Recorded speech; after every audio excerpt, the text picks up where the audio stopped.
Yeah, they all in the same space.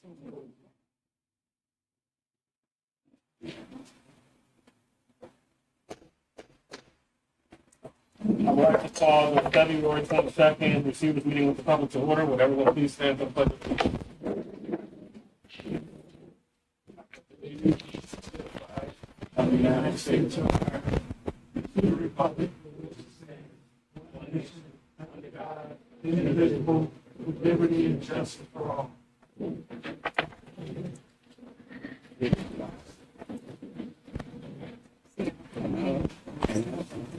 Before we get into the business of the meeting, I would like to make a statement about an unfortunate incident that took place today.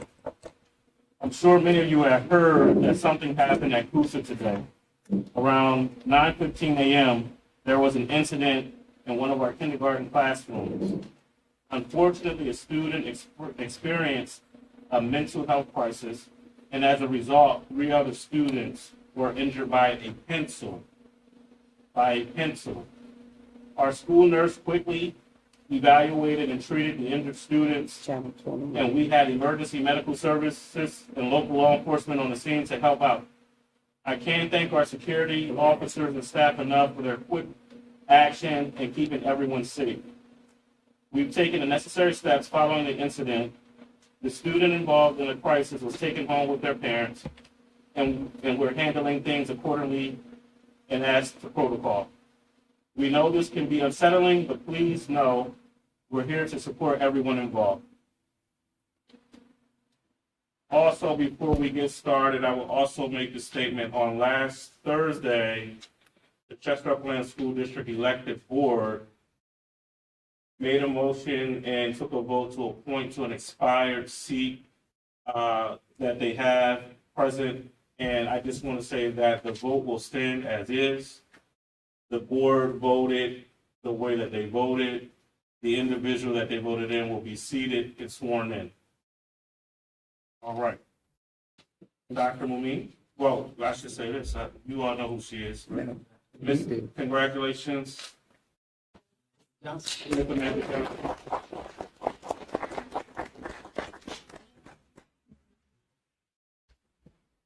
I really, and I apologize, I would invite you up, but it looks a little tight, I was thinking we have another chair. But you'll be, sworn in and seated definitely at the next public meeting. All right, we'll move right on to our superintendent's report. Thank you, Mr. Superintendent. Good evening, everyone present and online today. I wanted to share just briefly here. Last week, I and Dr. Sutton, Assistant Superintendent of Schools, we attended the AASA School Superintendent's Conference, the National Conference for 2024, which the theme was Here for the Kids. And some of the key takeaways I just want to share, and I look forward to talking more about what we learned while we were at this conference, and just to talk somewhat about best practices and system-wide leadership, as well as teaching and learning, and then stakeholder, comprehensive, and collaborative school improvement efforts. It takes the efforts of all of our stakeholders to make movement here in the district, and so I look forward to talking more about that at a later date. Enrollment, I just wanted to give an update on enrollment. The district is still close to 3,100 students at 3,076 students. You can see the arrow there where there's changing, the red arrow down where there's a decrease in enrollment, green where it's going up, and then yellow if there's no change. And I just want to point out here that a lot of the data that is shared from my office informs me as to what is happening with the changes in enrollment. So for the most part, these enrollment changes are because students have transitioned to other states or other areas of the Commonwealth, and or have graduated from the SESI Excel program. We also have here our out-of-state district placement, which is close to 110 still, and then our juvenile institutionalized or incarcerated students, which is at 25 students. An update here on attendance. So as you can see, the district as a whole to date has an average of 80%. If you take a look at this graph here, for the most part, most of the schools are in the low 80s, high 80 percentages. We have Chester High School at 70% and our digital academy at 62% at this time. And again, in our March meeting, we'll talk a little bit more about some of our efforts in working on the attendance in these areas. The next few slides I'll share here are just around the individual schools, so you can kind of have an idea of where those lower numbers are in terms of the district. Again, Chester High School being at 70%, STEM at 88%, Coosa at 89%, Main Street at 88%, Stetzer at 88%, Toby Farms at 84%, and again, our digital academy at 62%. ESA Elementary at 86%, and then ESA, the middle school at 88%. Upcoming, so what I would like to do in our next meeting, this meeting, I wanted to focus a little bit more on the attendance and taking a look at that, but in the next meeting, I'd like to talk more about mental health supports that we provide to our students, performance and behavioral data, and then the attendance improvement plan update that's in place to support our schools. A few highlights for you. Our first being our varsity girls team, the Lady Clippers. They became the Del Val champions, 7-1, a goal that hasn't been accomplished since 2012, and we want to congratulate them.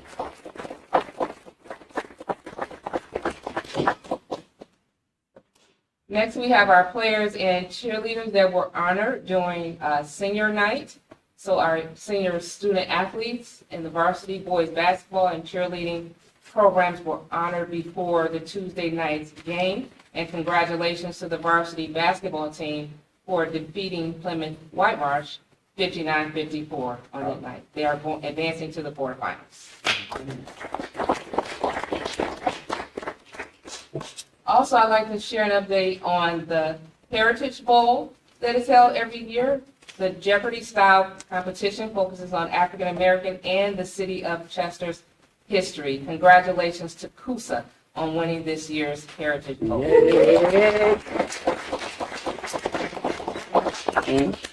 Senior rites of passage. Again, this is something that happens every year, a pinning ceremony for STEM and Chester High School students. What was hosted was the annual Title I Rites of Passage ceremony for the class of 2024. We are looking for great things from our seniors as they begin their transition from the school district into the place of work and or school, college. Our 100th day of school. So this was celebrated earlier this month across the district. And as you can see, there are a number of photos there that kind of capture what our students did for the 100th day of school. Student events district-wide. So our annual district-wide spelling bee, many scholars across the district, which included grades 1 through 8, participated in this annual spelling bee event, and kudos to all of those who participated, and especially our winners. We want to congratulate them. We also had a Valentine's Day celebration in the district, and this is extremely important when you think about mentorship, when you think about friendship and celebration, and what that means for social emotional learning for our students to promote self-reflection and social emotional learning. We also had Father Figure and Me Sweetheart Dance at Stetzer, which was hosted. And this, as you can see from the photos, very exciting for the students who participated with fathers and father figures. Coosa also hosted a career day where fourth and fifth grade students interacted with members of the community and had a chance to learn about diverse career paths. So we are doing this even in the elementary grades. This month, we celebrated Black History Month. Of course, Black history is 365 days a year. Right. But we paid closer attention to it in Black History Month, and there were events across the district. Just to bring to your attention for the month of March is National Reading Month, and there are also a number of activities, events happening across the district to support this. I'd like to bring to your attention a few of the upcoming dates. There are several dates, again, listed here, but we do have a district-wide Teacher in-Service Day on February 26th. We have another Teacher in-Service Day on March 15th. The Receivers Monthly Meeting will be on March 20th, and March 25th through the 29th is our district-wide spring break. Thank you. Thank you, Dr. O'Neill. We will move on to our student reps. Good evening. Good evening. Good evening. I emailed it to you. Oops.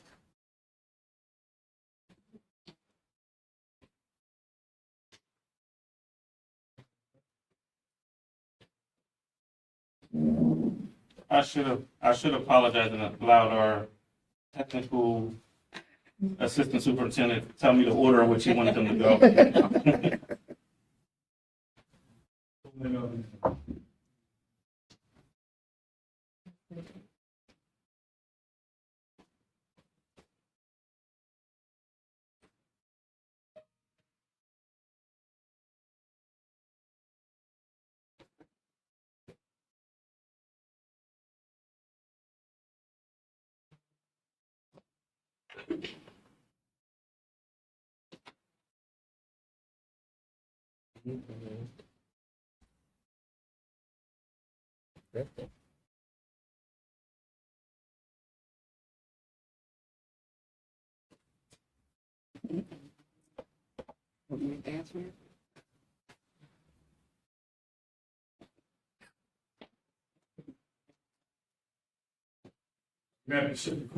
Okay, so we'll have Kusa. Principal Loper and Vice Principal Odom, Dr. Odom.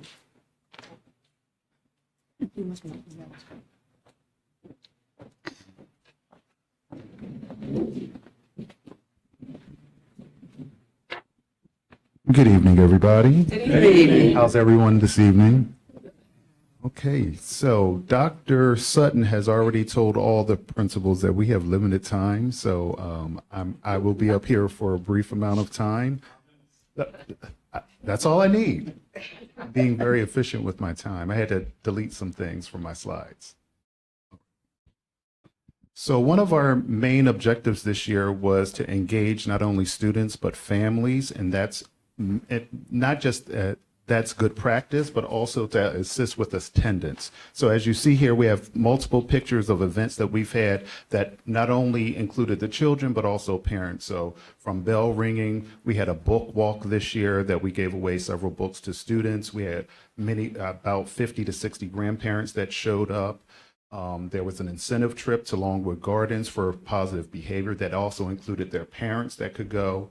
And we had a competition between parents for door decorating during the month of December. And I also wanted to highlight, even though Dr. Momine already shouted us out, but we placed second place and third place for both divisions in the spelling bee and also the winning team for the Heritage Bowl. So big ups to my team. Next slide.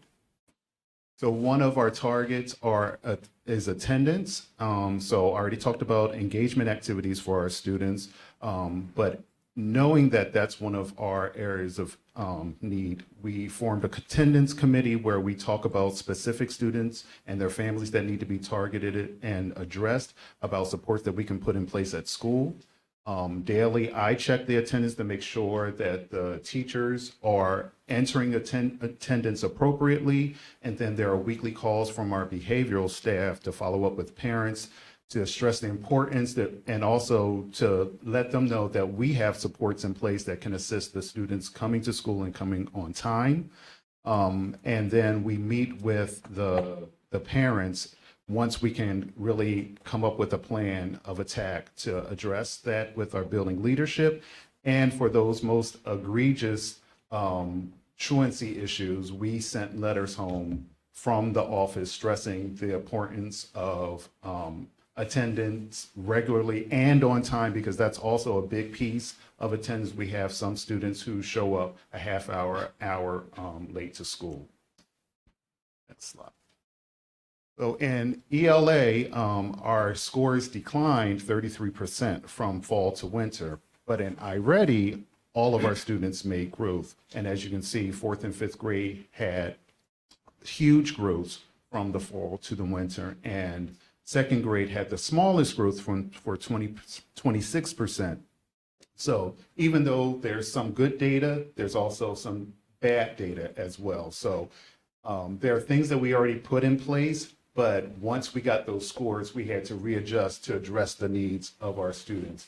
So we have small groups will be a focus. So when Dr. Odom, who is in the back of the room, when we go in for our informal observations, we're going to target small group instruction, because what we're noticing is it's not being implemented as consistently as we think it should be. And we can also just give some feedback as teachers who have recently left the classroom, so we can identify with some of the struggles that the teachers may be going through and give them positive feedback and instructive feedback.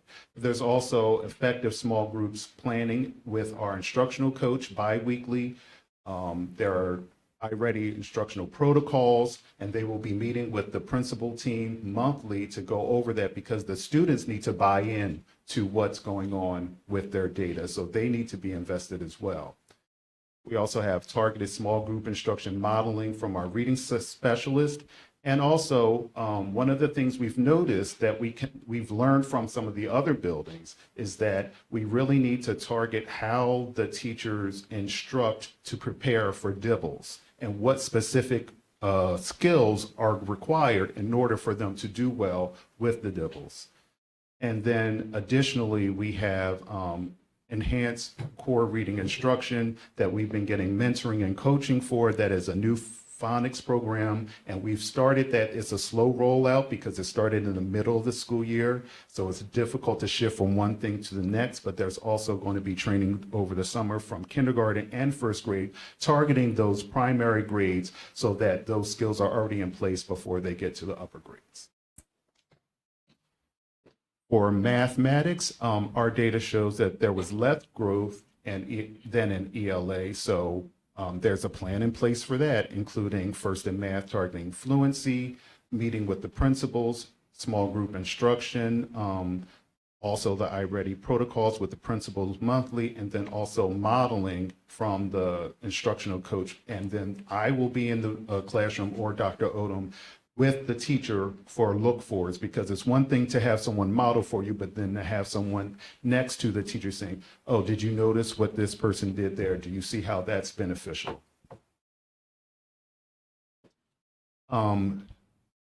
Dealing with what already happened today, I thought it was really important for us to include what we already have in place in terms of behavioral support. So we have a full-time counselor and a full-time social worker in our building, where they host lunch bunch groups, small groups.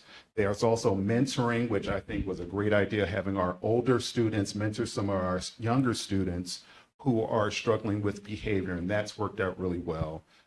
Multiple small groups with our counselor, and then there are individual student counseling sessions, individual classroom check-ins. So Dr. Miller, Ms. D will pop into classrooms just to do check-ins with the students and the teachers regarding behavior. And then across the school, we're using positive action for our curriculum, social emotional learning. And I just wanted to bring up slides about the several partnerships. I can't fit everything onto one slide, so I just included some of the corporations and benefactors that we've had. We've had a lot of good experiences through this school year. Next slide. And that's all for CUSA.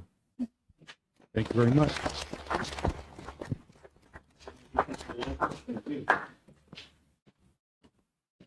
Good things are happening at Coosa. Dr. Sutton, next presenter. We're going to go with Ms. Alexander. Here, presentation.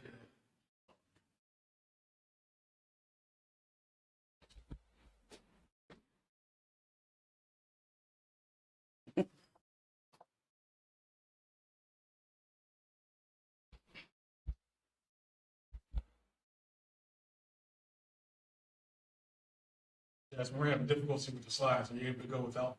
Yeah, I actually have it on my phone, so that's fine. Okay. So, good evening. Good evening. Actually, right now, which is taking place as we speak, is the African American History Month Student Showcase, where we just recognize students who had gotten distinguished honor roll and perfect attendance, and also students who show off their dancing skills, their singing skills, or whatever, their art, in recognition of Black History Month. Next slide would be the senior achievements. STEM senior Khalida Ahmed was presented with a $3,000 scholarship from Franklin Mint Credit Union, the Delco High Q sponsor. And another STEM senior, Nyree Hamilton, led the team to near victory. Nyree has been named to be prestigious All Delco High Q team. So let's skip that.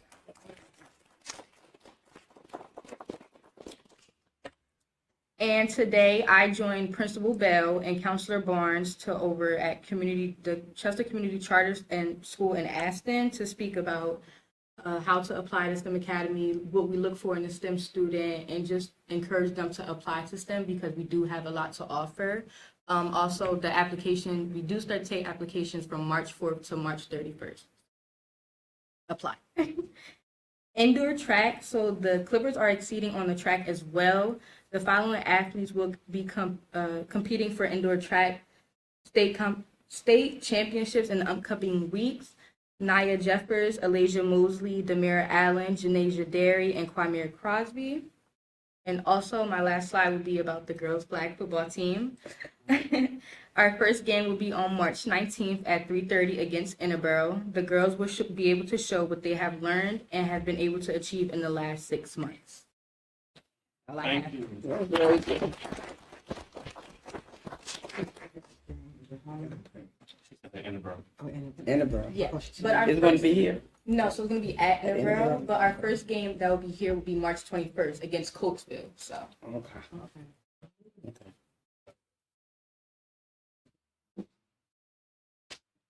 Who's next? So that's it for the school. So we will now have a presentation by, I spoke about this at a few public meetings. As you all know, we are recipients of ESSER dollars. ESSER is coming to a close September 30th of 2024. So what we did was we wanted to make sure that we can address all of the facility needs of Chester Upland School District. One of the first things I was ordered to do as receiver was to do a facilities needs assessment. And that was eye-opening for me, at least, as we had a very extensive process, and oh boy, $350 million is what we would need to bring every building in our district up to where it should be.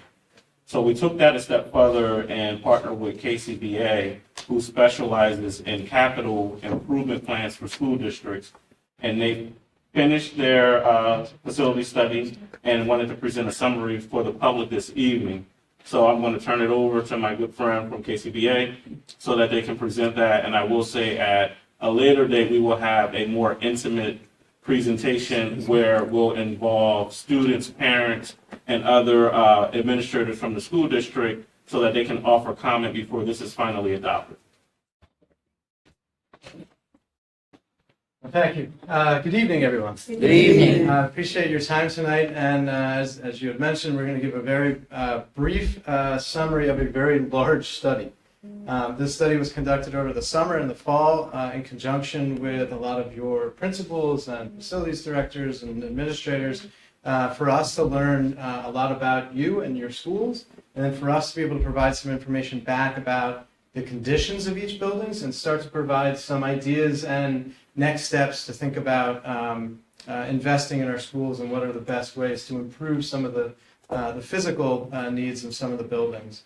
So when we look at these types of buildings, we're looking at them both educationally and operationally. Our firm has been in business for over 50 years. We're right up the turnpike in Hatfield, primarily working on public schools. We're working with several of your partners right now in Delaware County and Interborough.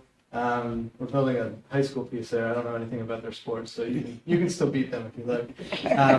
Upper Darby, William Penn, and several others. So we're very familiar with the area, and again, education is part of our expertise. So while we're looking at windows and doors and air conditioning and things like that, we're also talking to your teachers about educational needs. So the parts of the study that was focused on was, understanding some goals for the district, existing conditions analysis, providing individual assessments to each building, potential solutions and recommendations.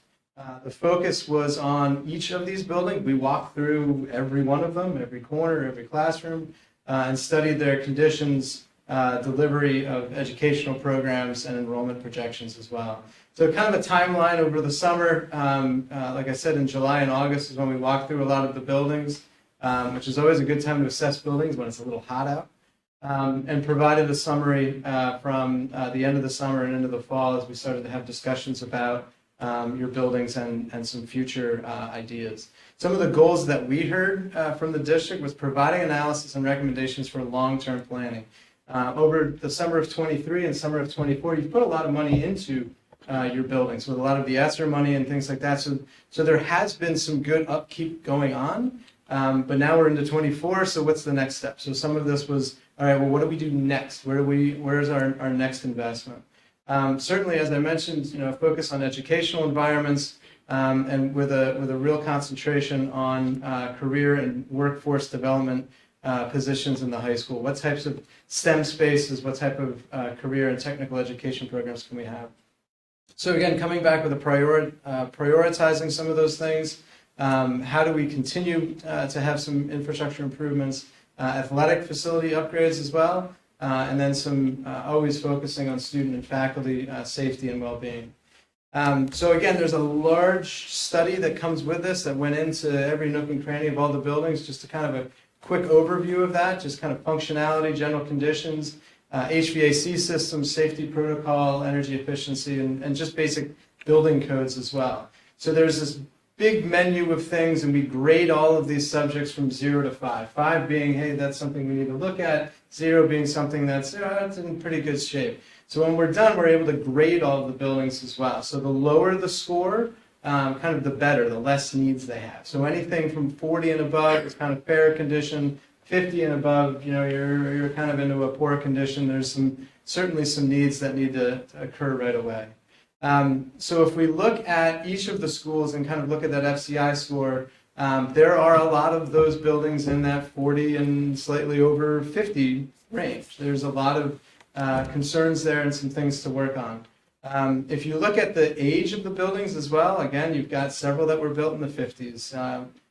Coosa, which is a great building, but that was built in 1920. So again, it's built for years and an educational delivery model that we don't really use anymore. So they're adapting that building very well to meet the educational advances, and you just heard them tonight, and the great programs that are there. But oftentimes the building is pushing back a little bit sometimes, and it's a little bit more difficult than it would be if that building was slightly more modernized.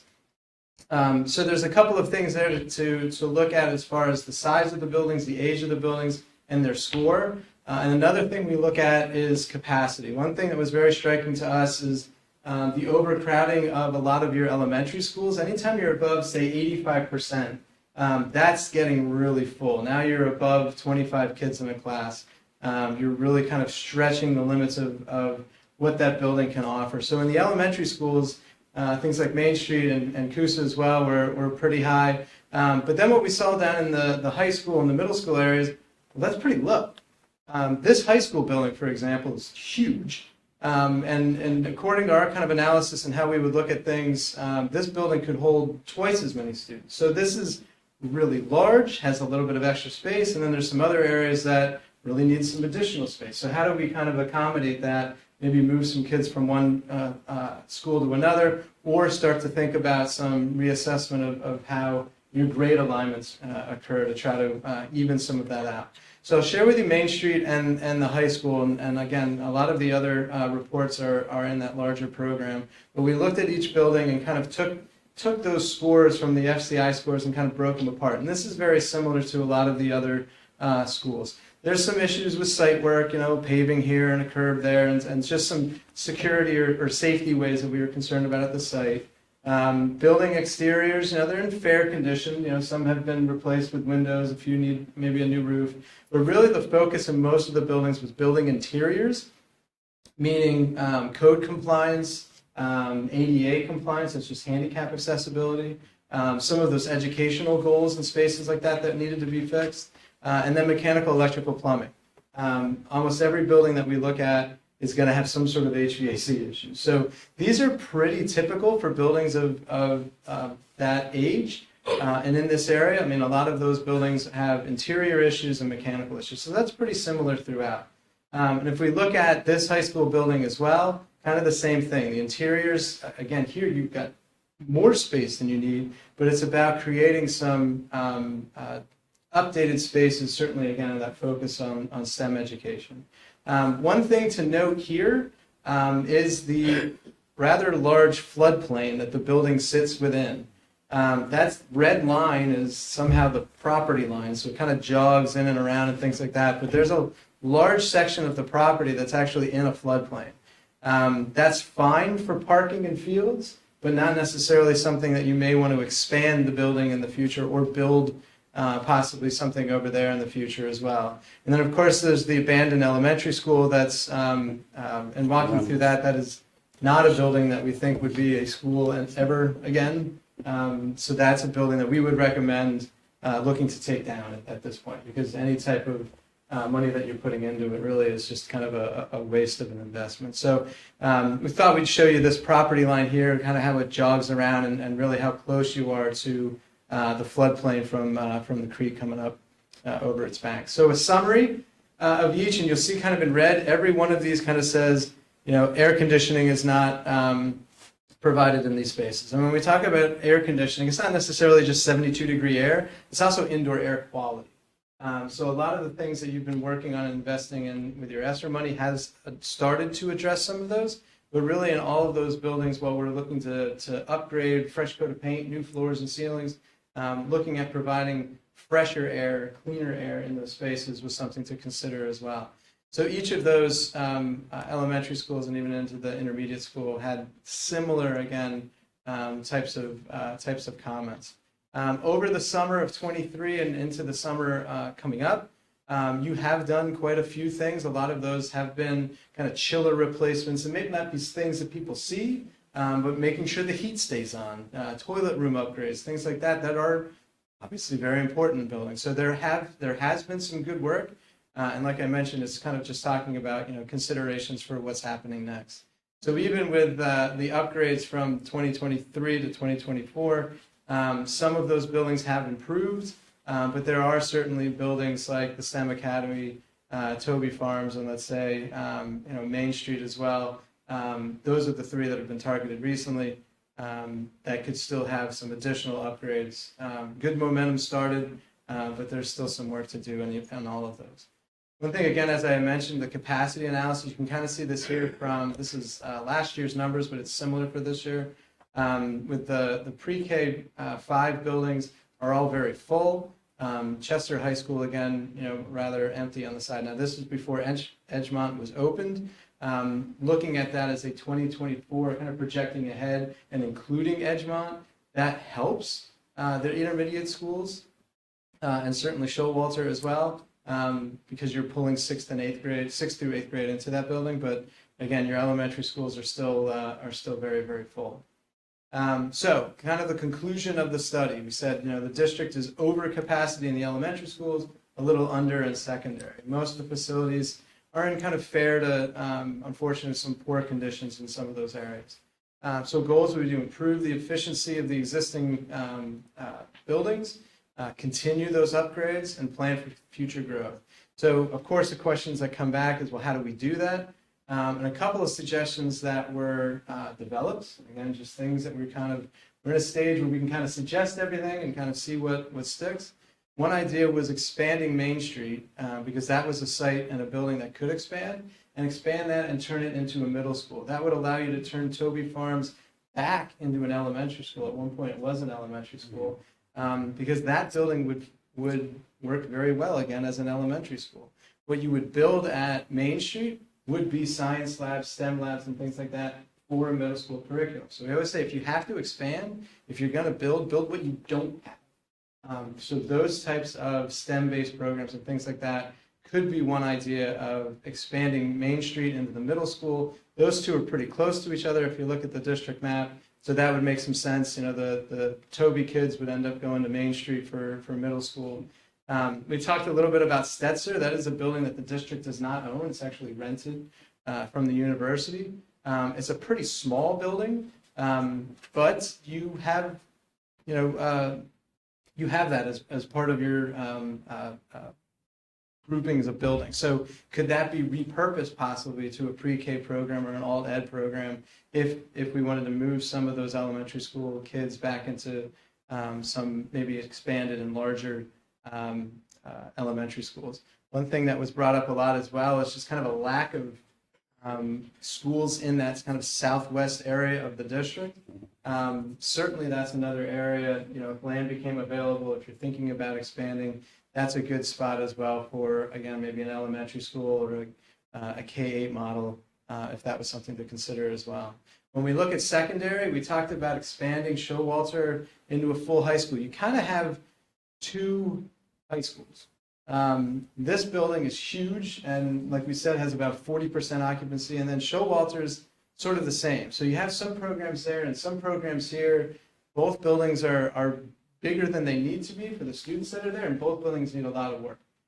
So there was a lot of discussion on where should the high school be? Do we move everyone here? Do we move everyone there? If you move everyone to Showalter, maybe that's expanded. Maybe that's a new high school at the Showalter campus. That's a big campus. So you could move those students here for a few years, build a new school at Showalter, the football field's right there, the several other sports fields are there, and then repurpose this building for community use. We know this is a big staple and a building of pride in the community. The gym is incredible, the auditorium's great. There are a lot of other uses that this building could be. So that was something that we kind of thought of and considered as well. One example of some work that we're doing in William Penn started with the renovation of Kerr Field. So I don't know if you've been up there. They had a stadium up there that was in pretty poor shape, and they said, before we get started, we're going to do all these mechanical things. We're going to fix up a lot of the insides of the schools, but let's start with the stadium project as well. So they thought that was kind of a good community idea to get started with a lot of the upgrades that they're starting to do in their areas. Your stadium's actually in better shape than how Kerr Field was, but that's a good example of kind of something that can happen over spring and summer and kind of upgrading sports facilities. So in conclusion, our advice to you would be start gathering input from the community, stakeholders, teachers, students. What should those next steps be? There are a lot of options. A lot of times when you have so many things that need to be done, it's a little chaotic and go, all right, well, where do we even start? So we can help provide that plan, but I think a lot of community input would be good to start with. Explore a lot of options, see what's the most cost effective. I mean, all of these options are a pretty hefty investment. And while we don't think you're going to be, I don't think anybody can spend $300 million. Even if it's $1 million to get started, where is that best invested? So there's a lot of things to consider over time. So not only creating a master plan for your facilities, but certainly creating that financial plan as well to make sure that you're staying with and being fiscally responsible as you go. So that's, again, a brief overview of, like I said, a very larger project. Happy to take questions, or if you want to hold that for another time. We'll hold that for another time because, again, what we wanted to do is give the brief overview for the community and then, again, have a separate meeting just for this because the presentation is very extensive. It's a lot to take in. And I would like for the community to kind of digest some things so that they can give the input that they deserve to give, and as well as our faculty, staff, and students. So we'll be scheduling those at a later date in the near future. for the purposes of the audience and those at home listening, as you all know, we're going through a lot of planning and we're amending the recovery plan. So this will align with the recovery plan that is slated to be completed at the end of spring this year. And we're hoping that we can have all of these things start rolling and implementation stages start July 1 of 2024. It also will help the district with budgeting. The district unfortunately hasn't budgeted for capital needs. You know, so we're trying to get to a place where we can do a realistic budget for capital needs, and budget for reserve. They are 3 requirements to exit recovery. That's the way you get out of receivership. We have to do that. So this is the first step in that direction. And again, it will be realistic for us to do what we need to do. I wanted to make mention while I'm rambling, when you talk about the west side of the city, we don't have a presence, Chester Upland, on the west side of the city. So we can't compete with 2 charters that are on that side. Not that we're competing, but we're competing. We are. It's a business. You know, so some feedback that we've received from some parents is that they like their students to be able to walk to school. So they like neighborhood schools. So we're really thinking about how can we have a presence on that end of town, especially as you see we're busting at the seams K through 8. So that's an area in which we would like to invest in, but we need your input so that we can do just that. And this is good, a good start, I think. So I'm excited and happy, and thank you for your time. And I'm sure you'll be out touring the city with us. Absolutely. Thank you very much. Thank you. Thank you. I didn't say his name. I just said the organization's name. Because I don't know why I want to call him Patrick, but his name is Michael. Because I almost said Patrick a couple of times, but his name is Michael. Apologies. All right, we have no more presentations, Dr. Sutton. No, we do not. Thank you, sir. At this time, we will move to the approval of the minutes. I will hereby approve the minutes from the previous meeting on January 25th, 2024. The minutes from January 25th, 2024 are approved. Madam Secretary, public comment on action items only. If you have a public comment on action items only and you are on the list, I will call you up. You will state your question. We will answer at that point in time and offer clarity on action items.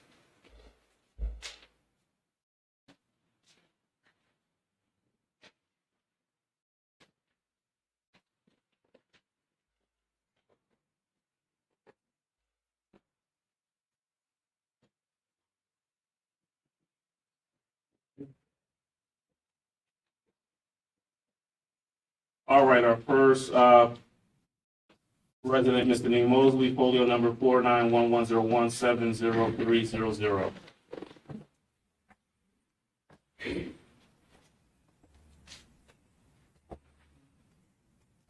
Good evening. My question is on item C5 about the renewal subscription for Power School.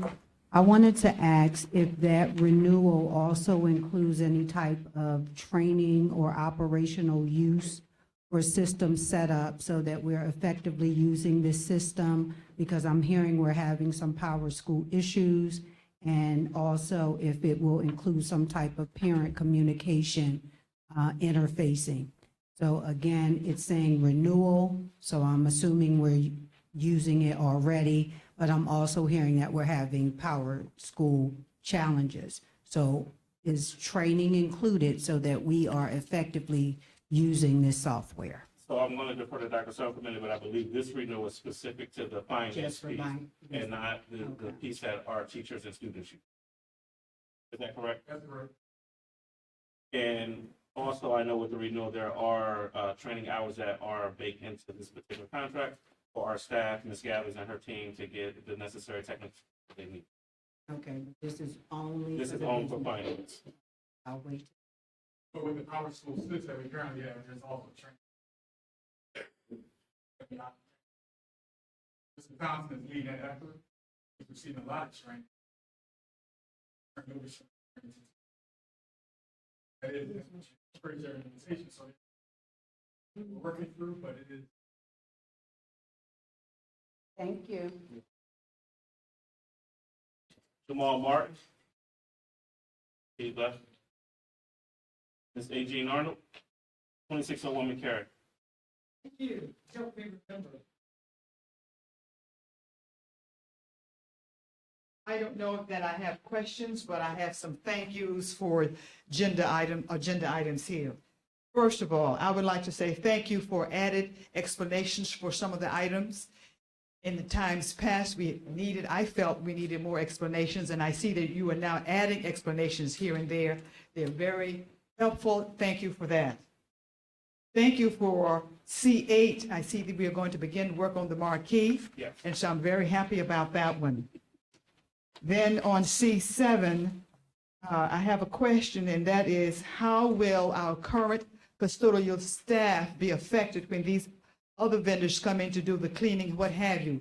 I raise that concern because pre-COVID, we had vendors who came in and we experienced significant hiccups when those vendors came in, and we had staff currently here who were maintaining our buildings. So looking forward, I would like for us to consider how we might have a smooth transition between our current staff and those persons coming in to do that work for us. And I still would like to put in a request for us to hire more maintenance folks at our buildings, because some of them are working extremely long shifts, having to maintain those buildings. Yes, okay, I'll wait. And then D1, Dr. Wilson is going to Carlsbad. Now, the amount of money there, I think, is $1,500. And I'm thinking one plane ticket back and forth is $1,500. So I'm wondering whether or not we have enough money allotted for him to attend that convention, what have you. And I haven't watched the news, and I'm hoping Carlsbad is not in an area where we've had too much rain and all of that sort of thing, because I certainly want him to be safe. So I'm sort of joking, but then I'm sort of serious also. I think those are all of my items for agenda items. Okay, Ms. Arnold, I will say about the cleaning contract, it's a short-term fix to get us through September 30th to do some extensive deep cleaning in the district. It's a supplement where we lack in the maintenance department. Mr. Robinson and Dr. Puss have did an assessment and met with Ms. Gathers about the needs of the department. So the goal, as it stands now, is to budget for the 2024-2025 budget for additional positions in that department, so we won't have to rely on outside sources to come in to do the cleaning of our building. As it pertains to Dr. Wilson, Dr. Sutton, Same question. Dr. Wilson's conference, all you had to pay for was the transportation. Fees. So he's taken care of very well. We just don't have to pay for it. Is that what you're telling me? Yeah. Okay, thank you. Thanks. I think that's it. All right. All right, at this time, I will move on to the approval of agenda items. Education agenda items A1 through A6. Education agenda items A1 through A6 are hereby approved. Personnel agenda items B1, personnel agenda item B1 is hereby approved. Business agenda items C1 through C10. Business agenda item C1 through C10 is hereby approved. And ESSER agenda item B1, ESSER item B1 is hereby approved. At this time, I will open the floor for public comment. When you step to the podium, as I call your name, please state your, I have addresses on here, so I'll read them out loud. You have 3 minutes to offer your public comment, and we will respond to your public comment within 3 business days. First, public comment, Janine Mosley, folio number 4911017030.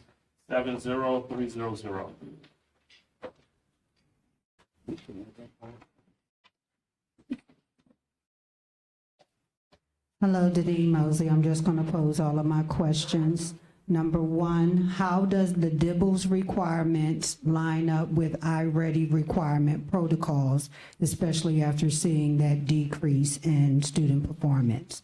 Number two, how often are we monitoring teacher practice district-wide? Number three, this is in response to an answer from last month's meeting when I asked about seniors on target to graduate. Do we have an automated system that allows us to share district information versus manual reporting by principals? that would dramatically reduce human error and miscalculations. And if we can be provided the answer to that question. And my last one is, what are we doing for, through truancy, for attendance efforts at Chester High School and Digital Academy? Thank you. Thank you, Ms. Mosley. Chester High School and digital, correct? Yeah. All right. Mr. Edward Nelson, 1119 Potter Street.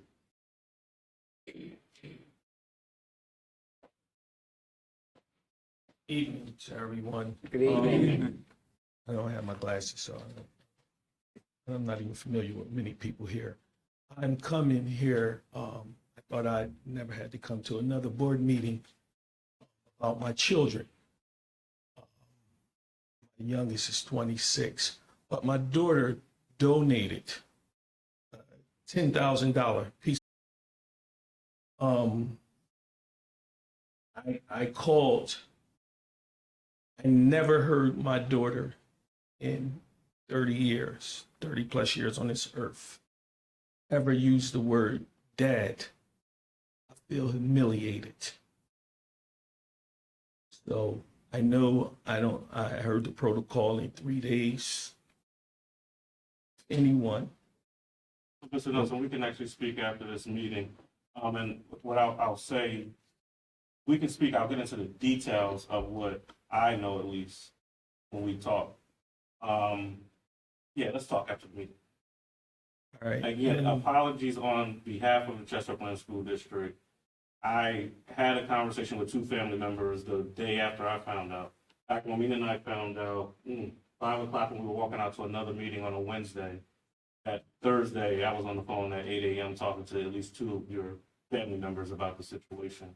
I don't know. if they talked to you. I don't know. I'm the head. No, I get you, but I had the numbers that I had is who I contacted. Okay. I'll say it that way. Well, thank you. And I know that when we knew, because it was this meeting last month, we did recognize it at this meeting. And again, I apologize. One thing that we're going to do, what we said we were going to do, I believe it's already established, is to allow the community to know that process so that central administration is involved and knows so that the appropriate things can be done. But let's talk after this meeting. Sure, because she still haven't received the 501c, so that it could be properly written for taxes. Also, the Nelsons are also we're donating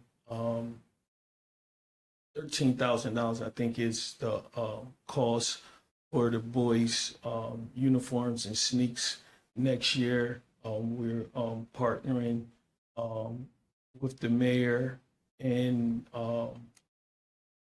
Harris. Had a meeting with them, and they want to have an ongoing thing with the school district, but they said no one returned their calls. So it's people out there that want to fundraise on maybe not $1 million, but just the little things we need. I know it's 23 grand coming out of the Nelson family. We're just ordinary Chesterwarians. We don't, I believe if you're going to give, you give when it hurts. So trust this hurts. So the least, at the bare minimum, the coach could have said was thank you.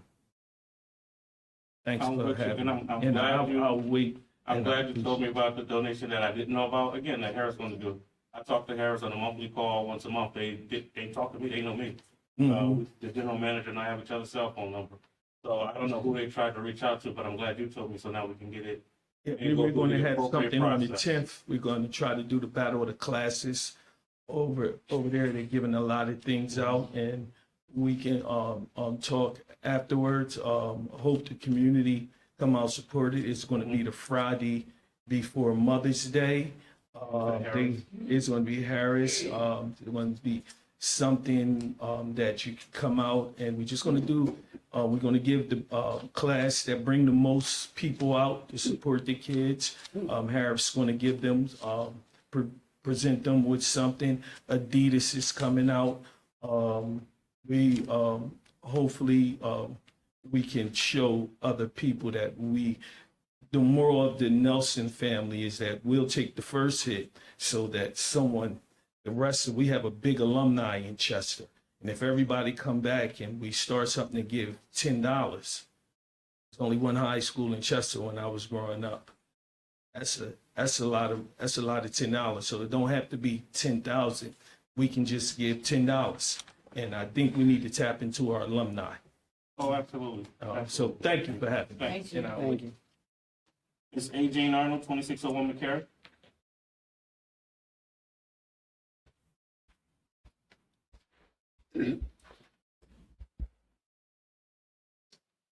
My first comment, maybe question is, every day I see a brand new shiny bus, school bus, and it has a different name on it. And it poses the question for me, how many bus companies do we have servicing our district? I remember we had a bit of a hiccup before, and I would just like to think that we have ironed all of that out, and our new manager director is doing a super job of managing all these different companies and them knowing our city and picking up our children, etc. Number two, years ago, once upon a time, we published salaries for every employee in the district in our packet here that we would get maybe in January someplace. I'm asking if we would think about doing that again. Item number three, it seems that once upon a time, again, we had a person who was responsible for transitioning young folks who were in special ed from their school life to their community life. And I heard the other day that we have not yet replaced that position. And it sounds like for 2 years, we have not been fully servicing our special ed students who needed that. So I would like for you to look into that, please, if you can. At one point, we gave approval for hiring some extra security persons. And as I hear from people, some of those postings have not yet been put on our website, and they are still feeling some needs in some of our buildings. Number 5, too many of our teachers are leaving and retiring because of experiences that they are having in the classrooms and in our buildings. I've asked before about a plan to improve morale, and I ask it again, and I will volunteer. I will multiply myself, clone myself, whatever I need to do to help with that, because all of us know how essential it is that we have top level morale for the functioning of our district. Crossing guards. I am meeting don't go that way because I'm giving you a compliment. I'm encountering some really great crossing guards, and I'm so excited because they are the first people that some of our children see. And some of them are really wonderful in their interactions with the public and with our children. So I really want to applaud you on that. And the last one is that I'm learning that your receivers meeting next month, sir, is on the same day as the oratorical contest. And so I will be chatting with some people in 1350 to help me find a new date. That's all, I think. Thank you, Ms. Arnold. If there is nothing else, Mrs. Solicitor, Madam Secretary, this meeting is adjourned. Thank you all.